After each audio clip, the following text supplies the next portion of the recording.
E a gente abre aqui a nossa primeira entrevista do dia falando sobre um tema super atual e que a gente deve sim dar o devido destaque, né? A gente sabe que os brasileiros e as brasileiras adoram realizar procedimentos estéticos e esse número cresce a cada ano, cerca aí de 20% ao ano é o dado mais recente que a gente tem. Mas a gente acompanhou e viu aí toda a divulgação na mídia em relação a alguns casos bem específicos e que realmente, infelizmente, alguns tiraram vidas, né? Vidas que estavam ali super saudáveis, super bem. E infelizmente ocorreram aí essas fatalidades devido a erros, né? Uma sequência de erros. Então a gente vai falar sobre esse assunto, qual é a melhor maneira de você escolher um médico, um especialista correto, qual é o procedimento, né? O local ideal, a gente sabe que são as clínicas especializadas, os hospitais, enfim, sempre tem que ter uma unidade de terapia intensiva, que é a chamada UTI. Portanto, eu vou chamar aqui meu primeiro convidado, que é o Daniel Rufato, doutor cirurgião. Tudo bem? Tudo Seja bem. bem-vindo. Prazer recebê-lo aqui, viu? Bom, vamos começar então falando um pouquinho sobre essa questão do aumento, né, dos procedimentos estéticos no Brasil. A gente sabe que brasileiro, não só brasileira, é apaixonado aí em, claro, estar bem, né? E isso lida também com a autoestima. Mas eu queria até que a gente começasse aqui nesse ponto bem polêmico, né? Em relação, por exemplo, ao que aconteceu, né? Esses casos, infelizmente, que tiraram vidas aí, muitas, né? De pessoas que acabaram se submetendo aí a alguns procedimentos em locais inadequados, inapropriados, com especialistas também que não exerciam ali da melhor maneira, da maneira correta. Qual que é a avaliação que a gente pode fazer, né? Precisa haver esse susto para que a gente realmente pare e repense em diversas questões, doutor? Com certeza. Eu acho que a principal palavra seria segurança, né? Então, eu acho que esses profissionais e essas pessoas que realizaram esses procedimentos, eles colocaram um ganho financeiro à frente da segurança. Então, quando isso acontece, existem normas que vão reger tanto o profissional, que ele tem que ser um profissional capacitado, especialista, um produto adequado e também o procedimento ser realizado num local adequado, num local que tenha toda a segurança, que se ocorrer alguma intercorrência, a gente consegue reverter pensando na segurança e na saúde do paciente, né? E quando falamos, né, em cirurgias, mesmo aquelas de menor porte, a gente sabe também que faz e é interessante, tem que ter, né? Às vezes é uma eventualidade, mas pode vir a ocorrer algumas coisas inesperadas, né? Estamos lidando com o ser humano, o corpo humano, né? Sim, com certeza. Mesmo se o procedimento for um procedimento pequeno, ele pode ter alguma intercorrência, alguma complicação.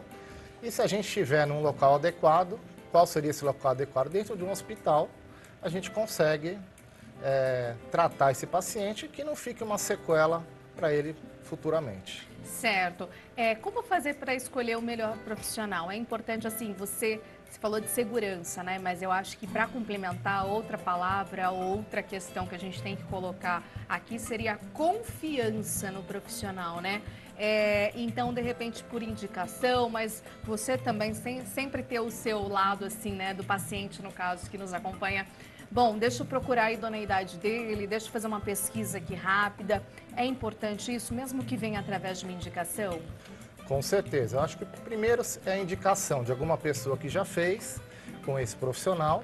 E segundo, falando no caso da cirurgia plástica, existe um site da Sociedade Brasileira de Cirurgia Plástica, onde o paciente pode checar se esse médico é um especialista, qual é a formação desse profissional, para que ele possa realizar um procedimento sem intercorrências e com segurança.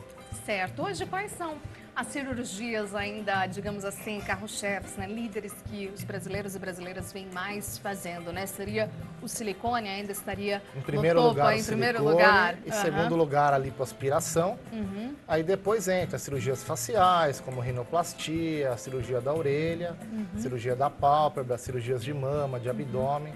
Mas Certo. o carro-chefe ainda é a prótese e a lipoaspiração. Certo. E fazer em clínicas, hospitais adequados, né? Você ter isso, porque é o que a gente fala, né? As pessoas que se submeteram aí a esse tipo, né, de, enfim, fazer uma cirurgia, que seja uma cobertura numa casa, por exemplo, né, num apartamento, elas não pagaram um pouco por isso. Então, às vezes, o barato sai caro, né? Porque eram cirurgias, digamos assim, caras, né? Tem o seu valor e, no entanto, quando você vai comparar em fazendo clínicas, hospitais especializados, a diferença não é tanta assim, né? Então tem que ter isso também, né, em mente, Não, doutor? com certeza. Eu acho que o paciente ele tem que estar de olho nisso, principalmente.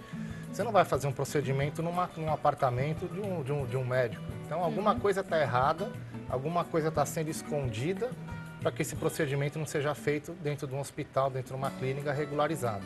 Então acho que é de extrema importância e acho que é a sua vida que está em risco. Às vezes o barato pode sair caro.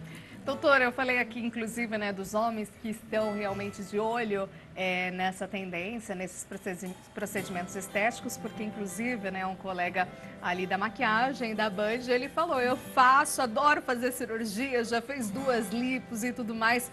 Realmente vem crescendo também as cirurgias entre os homens, né? Já era algo que vocês esperavam também aqui para o nosso país? Sim, com certeza. Ela vem crescendo até mais do que a feminina, né? Porque acaba desmistificando um pouquinho da cirurgia plástica. A cirurgia plástica é para todo mundo. A gente vai tratar irregularidades, imperfeições que está incomodando e tanto o homem como a mulher tem essas imperfeições. Então a gente está aqui para ajudar tanto o homem como a mulher.